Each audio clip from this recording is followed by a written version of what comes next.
Wild West TV.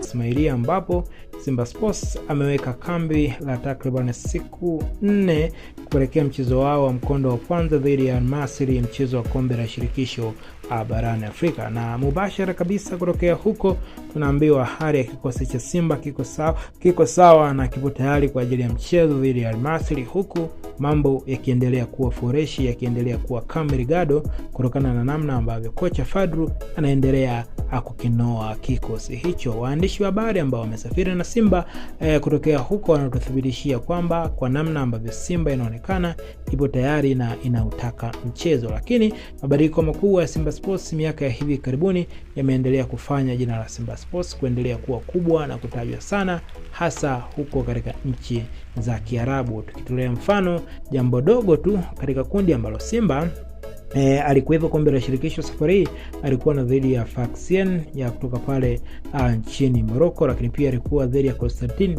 ya kutoka pale Tunisia. Na katika kundi hilo Simba Sports yeye ndiye aliongoza. Hivyo basi jina la Simba linaendelea kuwa kubwa, lakini pia mabadiliko na maendeleo makubwa sana ya Simba yanaendelea kufuatiliwa na watu kadha wa kadha barani Afrika kwa ujumla. Na kuelekea sasa mchezo huo, Simba Sports atakwenda katika mchezo huo akihitaji angalau apate ushindi au ikiwezekana basi asifungwe, na hata akifungwa asifungwe goli nyingi ili mchezo aje umalize katika dimba la Mkapa jijini Dar es Salaam, kama ambavyo wanakwenda na kauli mbiu kwamba hii tunavuka. Na kauli hii imekuja ni mara tu baada ya Simba Sports kucheza takriban ya robo finali 6 zikiwa za klabu bingwa barani Afrika, lakini ameshindwa kuvuka kwenda hatua ya nusu finali. Lakini pia robo finali moja ya kombe la shirikisho nalo pia alishindwa kuvuka kwenda robo finali. Alifungwa goli 4 dhidi ya Kaizer Chiefs kule nchini Afrika Kusini, lakini pia